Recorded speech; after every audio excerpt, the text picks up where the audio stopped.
Ayan, magandang araw po sa inyong lahat. Welcome back po dito sa Bonum Magos. My name is Angel Francia.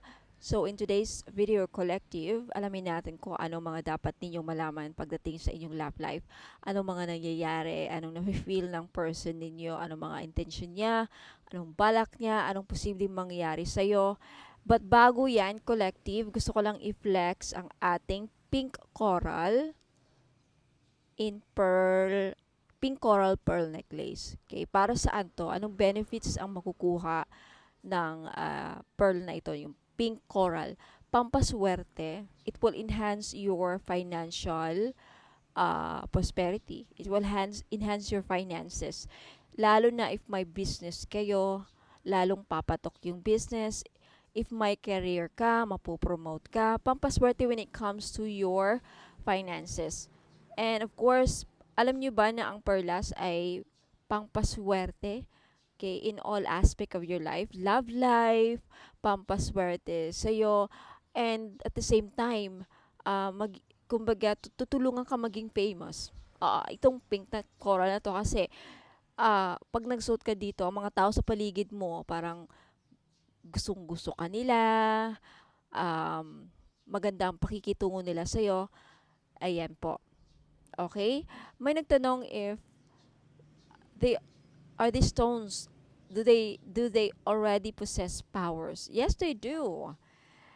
Kaya nga may kanya-kanya silang benefits, but um they can be enhanced, or the powers that they already have can be amplified. Lalakasan pa pag when you perform rituals. Okay? So, ayan po. For this one, guaranteed na hindi ito mangingitim sa lieg ninyo mga madam. Non-tarnish po ito. Okay? Sinadya ko yan. Kaya, ang price po nito is 10,000 pesos. Kasi it's very rare. Napaka-rare po ang pink coral. At may nagtanong, natural stone ba? Yes, hindi naman ako magbebenta ng 10,000, 8,000 kung hindi natural. Okay? Natural, genuine po. And very rare po ito. Makikita nyo in person and actual. Kumikinang-kinang yan kasi pearl actually yan. Pearl. Okay? Hindi lang sa ano ngayon pero ayan. Mayroon siyang glimpse of shiny, basta pearl. Coral, pink coral in shell. Okay? Shell po yan. May shell siya eh. And then, basta sabi sa akin, pink coral po ito. Napaka-rare. Okay, so, ayan, maganda siya. So, kinuha ko yung 12. I believe this is 12 millimeter in size. Kaya kinuha ko na yung pinakamalaki. So, if interesado kayong kunin ito, bilhin to, itong 10,000 na to, okay, may kasama siyang freebies. Ano yung mga freebies na kasama? Isang petition jar of your choice. Ayan, may petition jar for love, for money, success, wealth, for, ano pa, protection, for career, for business, success, for anything na gusto nyong ipapetition sa akin. And dalawang crystal necklace, isang money magnet oil with all-in-one red bracelet na may kasamang ritual, at isang evil eye bracelet. Ako may mimili ng design. At isang miraculous medal ni Mama Mary. So, if gusto niyang bilhin mga madam, punta lang kayo dito sa Facebook page ko, Ladybug PH. Ayan. Meron siyang 1.7 likes and 3.2 followers. Yan po ang Facebook page ko. If hindi nyo mahanap, by the end of this month, magiging Ladybug PH na siya.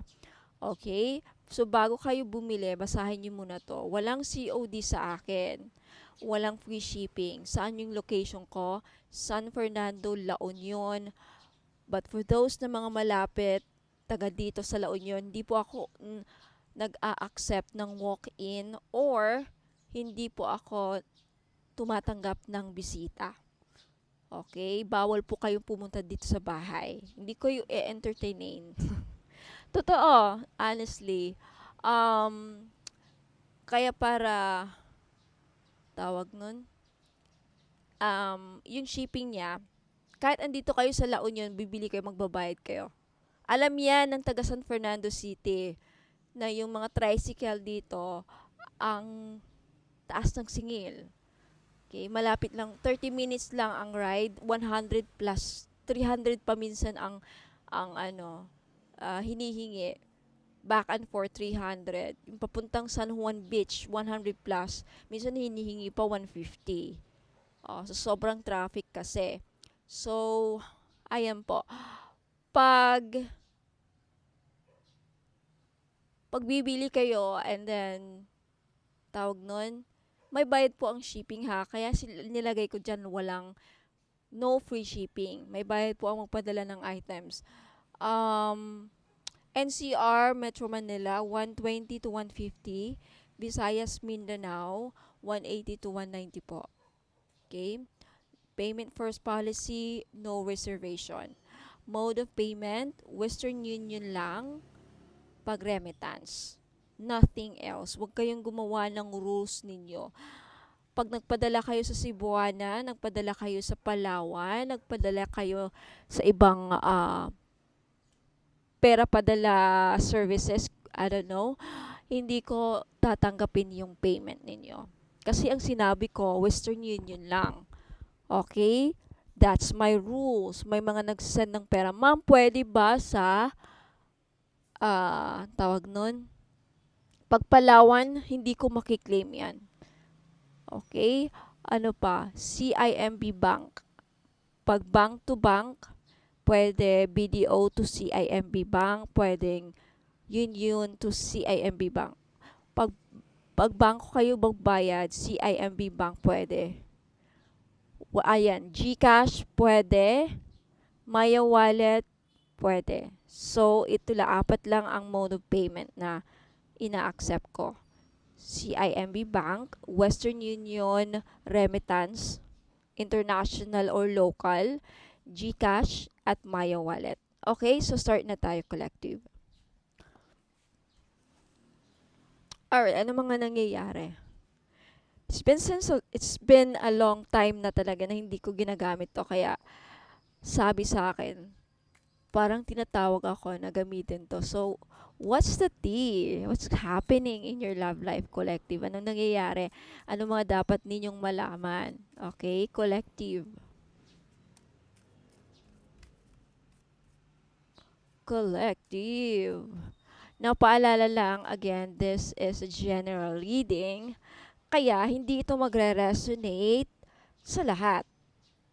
Okay?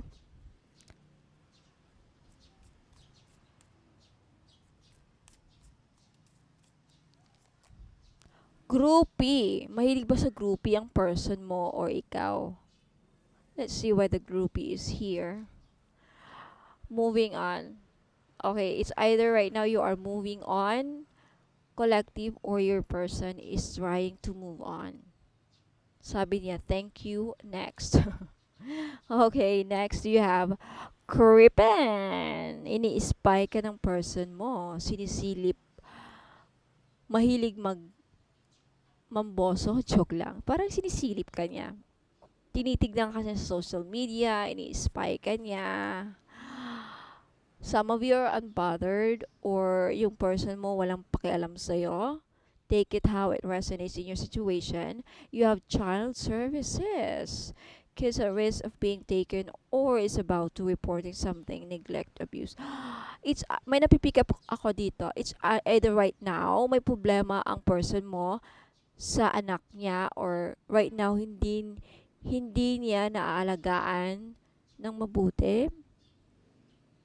Ayaw niyang, if this is a third party situation, there's something about a children na for some of you ginamit ng third party yung children para makuha yung person mo. There's something about, could also be, mag-ingat kayo mga madam and sir ha. Posible na, especially if nasa third party ka, if you are a single mother and you already have children, if you have child and then may bago kang partner, wag niyong ipagkatiwala yung mga anak ninyo sa bago niyong kapartner. Kasi alam niyo naman, nababalita na pinapalo yung mga anak ng partner nila pinapalo ng stepfather, nire-rape ng stepfather, yung mga anak. There's something about your children that you really need to pay attention. Maybe your child inaabuso na hindi nyo nalalaman. Check on your kids right now. Talk to them, ask them, kamustahin ninyo. Tell them that you can trust them. Tell them na pwede silang magsumbong sa'yo. Wala silang dapat ikatakot. Now, the reason why children are afraid to tell, may nangyari ito. Napanood nyo ba yung the last few days ata na yung anak, yung babaeng anak, nagsumbong sa father na nire-rape siya ng in-law ng father niya, ng, kumbaga, parang ganun. And then, instead na tulungan, ni-rape din siya ng father niya. That is so sick, right? Ayan, so, there's something about your children that needs your help. Collective. Or, if wala kang anak, if yung person mo is may anak, nagkakaproblema siya sa anak niya ngayon. It's either nagkakasakit, inaabuso, there's something about, or ayaw niyang mawala. The reason why I'm also picking up this energy kung saan, for some of you, mga nasa third party, the reason why, although kahit gustong-gusto ka ng person mo na may anak na sa kabila, there's something about the children being parang ginagamit. Ayan, no, used, abuse, ginagamit yung anak para mapalayo sa'yo yung person mo. It's like, yung person mo na lalaki or babae man, mostly napipick up ko is lalaki, yung anak niya, parang tinatakot siya. Sige, pag nakikipagkita ka dyan sa kanya, hindi mo makikita yung anak mo. Hindi, parang pinagdadamot niya yung anak. Parang pinapunish yung guy, yung person mo, para dahil because of you, because of the relationship that you two have, something about that. Okay, if that's not the case, ang napipick up ko is there's something about children here being neglected. I feel like you're also dealing with someone na dahil sa'yo, collective, don't be offended ha, I'm just picking up the energy. Dahil sa'yo, napapabayaan na niya yung anak niya, wag niyong antayin na, tawag nito, never, wag kang gumawa ng rason, collective, especially if nasa dating stage pa lang kayo ng person mo kung saan may anak siya. Kasi ang mangyayari is, pagdating ng panahon, at nagsumbatan sila nung legal wife, at na-neglect, may nangyari sa anak niya, ikaw ang sisisihin. Nangyari yan. Parang isusumbat sa'yo na, oo, dahil sa'yo, wala na akong naging panahon sa anak ko. Dahil sa'yo, nalayo ang anak ko. Parang isusumbat sa'yo. Okay, mangyayari yan. Yung iba sa inyo sa mag-iingat. Wag kayong mangulit sa person ninyo, lalo na if may anak. Wag kayong, hayaan mo siya na siya ang kusang lumapit sa'yo, makipag-initiate ng contact, ano pa. Kasi darating yung time. Pag nasa dating stage pa lang kayo, hindi pa niya kayang sumbatan. Pag umabot na kayo matagal, let me tell you, isusumbat niya yan. Paano pag nag-away na kayo? Isusumbat niya yan sa'yo na, because of you, nawala sa akin yung anak ko. Inilayo sa akin yung anak ko. Because of you, hindi ko natutukan yung anak ko. And what if nasagasaan yung anak niya, or like, nagkasakit, na ospital, and then namatay because ikaw, scenario lang to ha, na predict ko, kapalaran. Hindi niya na-pick up sa school, and then nawala because yung iba sa inyo, para bang nangungulit na, saan ka na? Ba't di mo na ako? Para bang inaway mo, and then baka mamaya ikaw ang sisisihin. There's something about ikaw ang masisisi. Kaya never force yourself to a guy, lalo na pag lalaki, na may anak. Kasi, darating talaga yung time na yan. Ikaw ang i-blame niya. Maghahanap kasi once kasi may nangyari sa buhay ng isang tao, maghahanap sila ng i-blame kahit hindi totoo, kahit wala namang actually choice naman yan eh. Pero nature na kasi sa mga tao na naghahanap ng isisisi sa nangyari.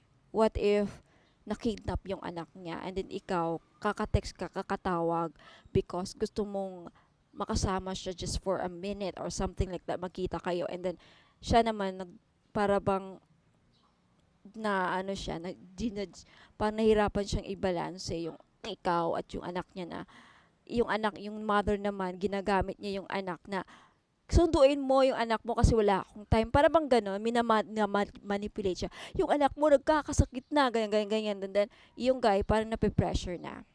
So, ando na nga, wala kang magagawa. Ganyan ang sitwasyon na pinasok mo. So, you have to be smart kasi baka mamaya darating yung time na sa'yo i-blame yung mangyayari sa bata. Magkasakit, ang sabihin niya, magkasakit and then mamatay. 'Di ba? Ikaw, ibubunto niya lahat ng galit. Kaya never force yourself to a man. Okay, never demand for time. Nangyari yan. It's also kasi ako, alam you guys, I'll be honest, when I was in college, mukha akong bata no, na mukhang innocent, but I've been in a relationship. I've been in a third party many times. Oh, I've been a third party many times. Nagkaroon pa ako ng karelasyon sa isang teacher, college teacher.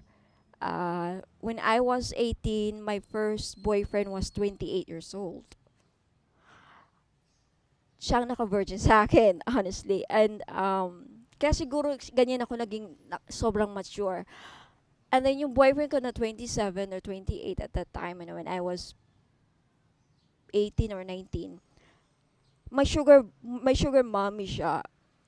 Siguro kung wala siyang sugar mommy noon, nabuntis na ako, maaga akong nabuntis, maaga akong naging single mom. Ganon. So, and then, after that, nagkaroon din ako ng mga older men. Nagkaroon ako nasangkot din ako sa mga third party. And then, nagkaroon din ako na-inlove ako sa isang guy na may anak na. Although hindi naman nangyayari sa akin yung pagpanunumbat, pero andun yung ginagamit nung unang asawa yung anak nila. And then, nakikita ko sa kanya noon na naguguluhan siya pa nagsasama kami kasi tumatawag yung mother na ganito, nagkakasakit na yung anak mo, ganyan-ganyan. Para bang, although kasama ko siya, pero yung usipan niya, malayo, wala sa akin, wala siya dyan. Yung utak niya nandun sa kabila. Kasi nga, bothered. Siyempre, anak niya yun. Okay? And then, although hindi naman niya sinabi sa akin, at that time, I was kasagsagan pa ka ng kalandian ko. That time, I was 24 or 21. Oo. And, siya naman, late 28 din siya. Kasagsagan ng kalandian ko noon. And at that time, I was very immature. Sobra akong in demand sa time niya, insecure ako. Sobra ako insecure and then silosa, and then di naman niya binanggit sa akin verbally, pero nafe-feel ko yung energy na parang malapit na o kulang na lang niya isumbat sa akin mga nangyayari. And mafe-feel mo sa energy ng person. Lalo na pag nag-withdraw siya. What you mean by withdraw? Dinistansya yung sarili niya sa'yo. Yan na mag-uumpisa kayo. Wag na yung kulitin. Wag na kayong mangungulit. Hayaan mo siya na siya ang lumapit sa'yo. Siya ang unang mag-initiate ng contact. Siya ang kusang tatawag, kusang lumapit kaysa ikaw. Kasi hindi mo alam ang lalaki. If you think na nagsama kayo 3 years, 4 years na, I tell you, hindi mo pa siya kilala. Okay? Pag umabot na kayo ng 8 to 10 years, dyan na talaga, mostly. Meron pa nga naghihiwalay 15 years eh. See? So, usually, nasa first stage kasi yung pinapakita ang magandang asal, pinapakita, papa-impress. Sa first stage ng relationship, usually din yung intense and chemistry. Kalaunan, pag lumagpas na kayo ng 5 years, 6 years, 7 years, ay nako, nag, nagkakasawaan na kayo sa isa't isa. But when it comes to problems or emergency, you can expect that dyan mo makikita na yung person mo is really your person. I tell you a story. Di ba itong nagkasakit ako last year, nag, nagkasakit ako ng pneumonia. And before that, there was a time na lagi nagpo-post ako sa Facebook ng mga um, problema sa relationship ko. And for those of you who've been following me sa social media, especially sa Facebook page ko, alam niyo sinasabi ko, 'di ba? Last year, dami kong pinopost, and daming nag-comment na, "Ma'am, may problema ka ata sa love life mo." Yes, at that time I was struggling. Okay, nagkaroon kami ng problema sa relationship because ang tawag nun, naging boring ba yung relationship namin? Naging boring. Dadaan talaga kayo andun na kami sa stage na naging boring na kasi mamimiss mo yung nagde-date kayo sa labas, pinapasyal ka, sino-surprise ka ng chocolate, flowers, dyan, sa umpisa lang yan. And then pa nag-live-in na kayo, wala na yan. Wala yung tinitimplahan ka ng cup. Pero hindi, hanggang ngayon tinitimplahan pa rin ako. Ah, inaasikaso, inaalagaan, pinagsisilbihan. Naging boring lang talaga. Yung sex life, hindi na kasing, ano na yun, wala nang spark, hindi na kumbaga, wala nang thrill, wala nang excitement. So, na-bored ako, parang nagkaroon ako ng doubts, nagkaroon ako ng hinahindian niya ako mahal, hindi na siya malambing, hindi na siya, parang nabago yung ano niya. Pero you know what? Doon niya na-prove na gaano ako kamahal ng partner ko ngayon. Noong nagkasakit ako at din-admit ako sa hospital, it was 4 a.m. Sa triage, ano yung triage? Sa emergency room and information desk sa hospital, yung entrance, 'di ba? Sa emergency room, of course. Siguro accepted or acceptable kasi 4 a.m. Inaantok na yung mga nurses, wala masyadong tao, pero meron pa rin. But knowing na nasi-city kami, siguro sa katarantanan lang siguro ng partner ko, matagal yung pag-assist sa akin ng nurse. And then ang ano niya is matagal kaming kinuhanan ng room. Kasi nandun pa ako sa may emergency na yung nasa bed, nasa labas. And then maginaw kasi binuksan nila yung parang door. And 4 a.m., di ma yung yung hamog. Basta at the time, ay hindi, naka-aircon pala kami. See, I was disoriented na ako. Bumaba yung BP ko ng 60-50 bata. No, 80-60. As far as I can remember, 80-60. So and then sobrang payat na talaga ako. And then nahirapan akong huminga. Bumaba talaga yung pulse, tawag nun, yung blood oxygen ko ng 96, 95, 94? Pagalong gano'n, 94, 95. So, nasa stage na kung saan malapit na sa critical. Okay? So, nagwala yung person ko sa hospital. Sa emergency unit, sa emergency floor. Akala ko at that time magkakagulo, and then ang tawag nun, yung guard, parang i-ano siya, i-restrain siya or like, pati yung guard natakot. Iba yung, kasi yung person ko, mahiyain,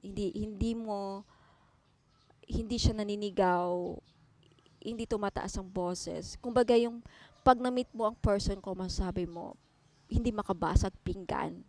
Oo, ganun kabait yung person ko. Pero, nakakatakot pala pag ang mga mababait pag nagalit. Oo. Sila yung taong kayang pumatay. Kasi yung person ko, tahimik yan. Hindi yan pala kwento, kaysa katulong. Kumbaga, mahirapan kang unapproachable siya na tao. Maiilang yung mga taong hindi niya kilala. Hindi rin siya hospitable, hindi siya pala kwento. So, napaka-intimidating yung dating niya. At the same time, hindi siya pala kwento talaga. Kahit sa mga kaibigan niya, tumatawa lang siya. Ganun lang siya. Pati text, tatawa-tawa lang. Hindi siya pala kwento. Masabi mo na very quiet guy siya. And then, nung that time, na-shock ako kasi nagbula siya sa emergency. Pinagalitan, nagsisigaw-sigaw siya. Nagsisigaw siya and then, yung nataranta yung nurse na nag-assist sa akin. Sa kataranta niya, hindi niya alam kung saan na niya tinutusok yung dextrose. Nagkamali siya 3 times kasi habang kinukunan ako ng nanginginig yung nurse. Iba pala talaga magalit yung person ko. As in, and then sa sobrang takot din yung doktor na I don't know kung sa sobrang takot or sa galit. I don't know. Kasi naglabasan na sa room yung mga doktor at nagwawala, ganun.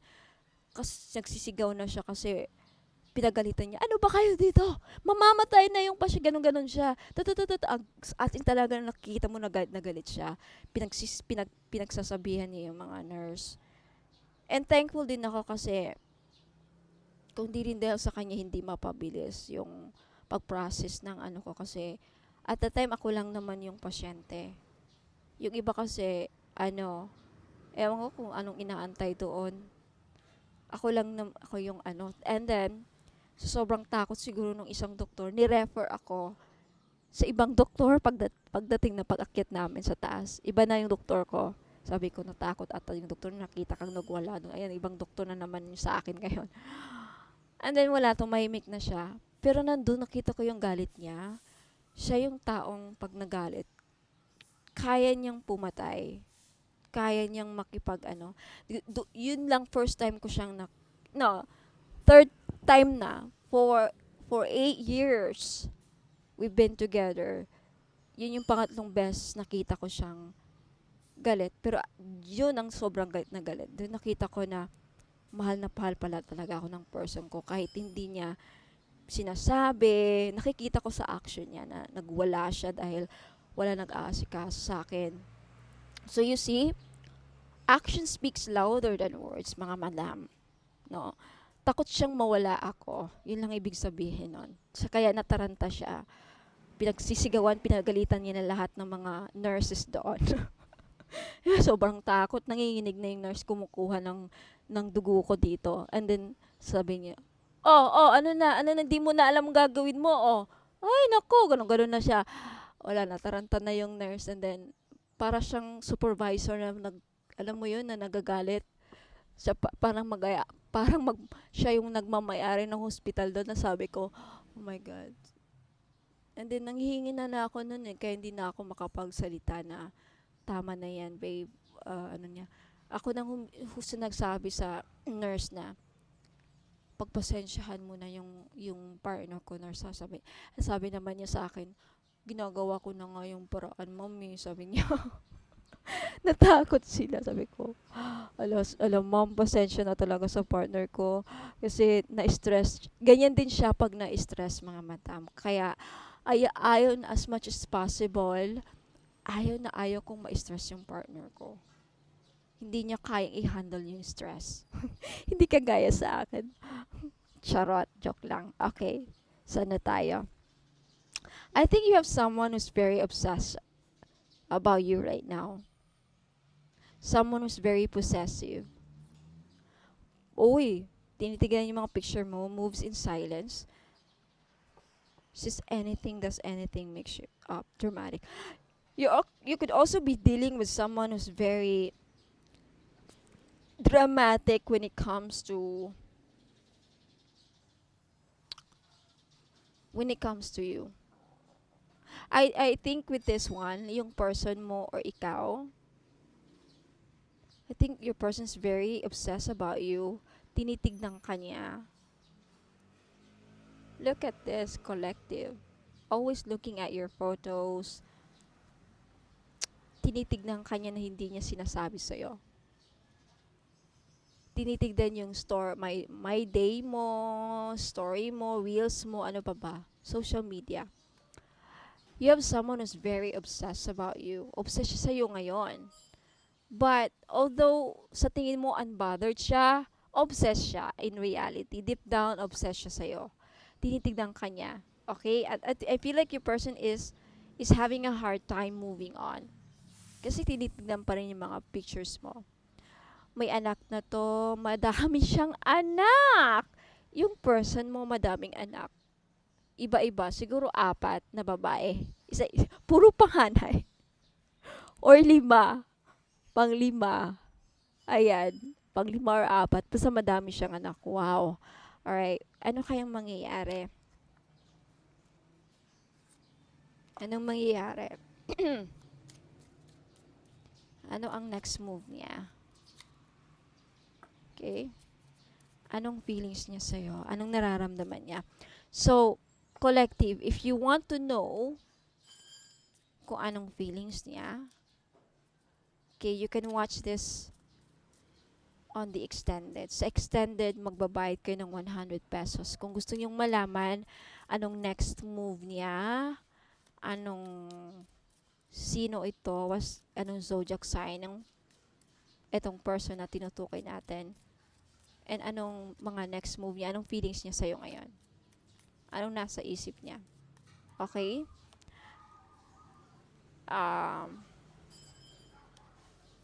Obsessed siya ngayon eh. So, ano kaya ang next move niya? Okay. And more cards to reveal. Okay. So, collective, if you are interested, I'll see you on the extended. Magbabayad kayo ng 100 pesos if you want to. Gusto mo mapanood. Private to eh. So, I'll give you a link. Okay, if you're interested na malaman kung anong niyang dyan sa baraha. If you want to see what's in this card. If you're interested to avail the extended reading of this. Okay, itong reading na to. I'll see you in extended. Mag-message po kayo sa akin dito sa Ladybug PH. Ayan. At mag-message kayo, Ma'am, pa-avail po ako ng extended reading sa ganitong title. Okay? Sabihin nyo yung title ng sabihin nyo yung title sa video at sabihin nyo, Ma'am, gusto ko mag-avail dun sa extended reading ng love reading. Eto, dito. Okay? So, I'll see you in extended collective. Thank you so much. But don't go away. I'll be right back kasi meron pa akong mga i-flex na items. Ingat and God bless. Sa mga naghahanap naman po ng money magnet oil or pampaswerte, panghatak sa kaperahan. Okay, I have money magnet oil for only $2.99. May libre ng red bracelet. Ayan, wag na kayong pagpahuli mga madam and sir. Iilan na lang po ito. Okay, ipahid nyo lang sa pulso, sa kamay ninyo or sa likod ng tenga ninyo. Ayan, kahit saan pwede nyong ilagay. Okay? Pwede nyo lang din dalhin kung ayaw nyong gamitin. Ayan, pampahatak po ng pera. Okay? Mag-message po kayo sa Facebook page ko, Ladybug PH po. Sa mga naghahanap po ng mga pampaswerte, meron akong one full necklace. This is a Chinese pampaswerte. Okay? One full, nagdadala ito ng blessings, prosperity, abundance, good fortune, ayan, pampaswerte, and happiness. Ayan. So, this is only 300 pesos. May libre na siyang red bracelet. Kaya wag na kayong magpahuli. Okay, message me sa Facebook page, Ladybug PH, kung gusto nyong bumili. Sa mga naghahanap po ng pangontra sa mga inggit, okay? Pangontra, proteksyon sa mga masasamang balak ng tao sa atin, okay? Lalong-lalo na mga kapitbahay, mga frenemies natin na alam mo, may masamang tingin, mga inggit. Okay, number 1 po na nakakasira sa pagsasamahan ng mga tao sa paligid natin is inggit. Ang mga taong may inggit sa atin, may mga masamang balak yan. Papakulam kayo, gagawang kayo ng mga masamang wishes. So kung gusto niyo magkaroon ng protection dyan, and of course ang ating evil eye may dala ding swerte na may protection pa sa mga inggit at mga masamang balak, ill intention, masamang balak, masamang hangarin. Ayan, yan po ang benefits ng evil eye. For only 300 pesos each, mag-message lang po kayo sa Ladybug PH or Bonum Magos next month. Okay, magiging Bonum Magos na ang Ladybug PH next month, May 29, okay? Ayan, mga madam and sir, welcome back. Ayan, so sa mga naghanap po ng pampaswerte, ayan, meron po tayong jade necklace. This is only 300 pesos each. Ayan, pampaswerte sa sugal, pampaswerte sa buhay, lahat na po, pampaswerte sa pag-ibig. Yan, jade is for good luck. Kaya kunin nyo na. Okay, message nyo po ako sa Facebook page, Ladybug PH. Ayan, mag-message po kayo. Sabihin po ninyo, ma'am, pabili po ako ng jade necklace, 300 pesos.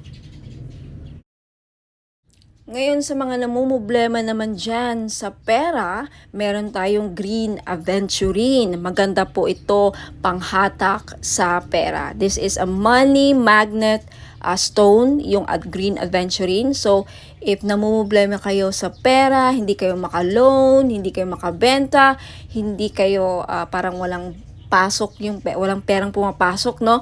So, kailangan po ninyo ng green aventurine necklace. This is only 300 pesos, kaya mag-message na kayo bago pa kayo maunahan.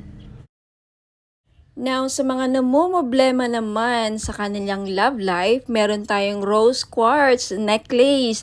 4 pieces lang po ang available sa ngayon.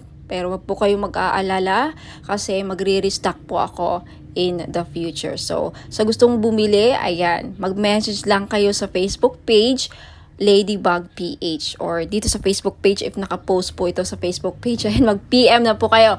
Okay, so yung rose quartz po ay tutulong sa inyo na ma-in-love lalo ang yung person. So, gamitin nyo po ito, okay, during or pag nasa tabi po ninyo ang inyong mga minamahal sa buhay, o di ba? Ayan, so yung rose quartz din po ay nakakatulong para maging maayos ang takbo ng iyong love life. Last but not the least, yung citrine necklace po. Alam naman natin na yung citrine is the stone, merchant stone. Okay? So, ibig sabihin yan, yung mga merchants or mga sellers. Kaya kung ikaw ay nagbebenta, meron kang binibenta, may sari-sari store ka, may restaurant ka, may business ka, ayan, maganda po itong citrine. Bagay na bagay po ito sa mga negosyante dyan.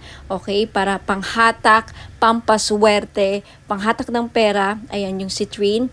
And talagang mabibenta ninyo yung mga binibenta ninyo. Lalo-lalo na dun sa mga nagbibenta ng lupa. Ayan, pwede rin yung citrine. Ayan, kung meron kayong binibentang kahit anong binibenta. Okay? This is the seller's stone, kumbaga. Kaya, ayan, kunti lang yan.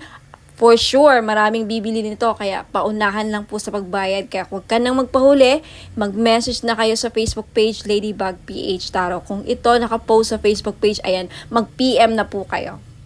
Sa mga problema naman po dyan sa mga utang nila at yung mga pinag-utangan, okay? Pahirapan ba ang pasingil, ma'am? Pahirapan po ba ang pagsingil sa mga umutang sa inyo? Or ikaw na may mga loans, may mga utang, pahirapan ba ang pagbayad? Then you need iolite crystal. Okay? Tutulungan ka nito yung crystal na to para mabayaran yung mga utang at hindi kayo mahirapang maningil, okay, sa mga nagkautang sa inyo. Okay? Wear this for 90 days. Ayan. matutulungan kayo. So for only 300 pesos, mag-message lang po kayo sa Facebook page Ladybug PH. At sa mga naghahanap naman po doon sa mga pangontra or protection sa mga palipad hangin, mga kulam, kung ikaw ay kinukulam or takot ka na makulam, ayan, may panangga po ako. You have black tourmaline necklace, ayan, pangmalakasan, malakas makasosyal, okay, hindi halatang protection siya, and then pang-alis na rin. And sa mga interesado po, you can take a screenshot. This is only 300 pesos. Okay, mabenta sa akin to ngayon. Kasi daming, yun nga, kinukulam kay na mga third party, mga nila, kapitbahay. So, wag na kayo magpahuli, mga madam and sir. Bumili na kayo. 300 pesos only. So, mag-message lang po kayo sa Ladybug PH. Sa mga naghahanap po ng pampaswerte sa sugal, mga madam and sir, mahilig ka bang sumugal? Ayan, meron po tayong Lucky Clover necklace, gold po siya, in gold, wala pong silver. Sa mga lalaki, kung gusto nyong bumili, pwede nyong i-keep ilagay nyo lang sa bag, pampaswerte to. Sa kahit na anong sugal, kay mahilig ka ba sa tumaya sa loto, online casino, sabong, mga sweepstakes, any kind of sugal, okay, pwede po ito. 300 pesos lang each. Syempre may kasama po ang shipping. So if gusto nyong mag-avail at mag-order, message lang po kayo sa Facebook page Ladybug PH. Magiging Bono Magus na very soon. Sa mga interesado pong bumili ng ating miraculous medal in gold necklace, this is only 300 pesos po. Mag-message lang po kayo sa Facebook page Ladybug PH. Magiging Bono Magus na very soon. Hopefully sa katapusan. Ayan. Itong medal na to may kasamang prayer ritual kung saan magpe-pray kayo, magpe-pray kayo para sa mga kahilingan ninyo, gusto nyo mangyari sa buhay. Kahit ano pa yan, sa negosyo, kaperahan, kalusugan, business, anything. So mag-message na po kayo sa akin sa Facebook page, Ladybug PH. Now, if interested naman kayo sa ating Lady of Guadalupe gold necklace, this is only 300 pesos each. Mag-message po kayo sa Facebook page, Ladybug PH. Ayan. No free shipping po, no COD. Wala pong cash on delivery sa mga bibili po, and wala pong free shipping. Okay, so mag-message kayo sa Facebook page, Ladybug PH.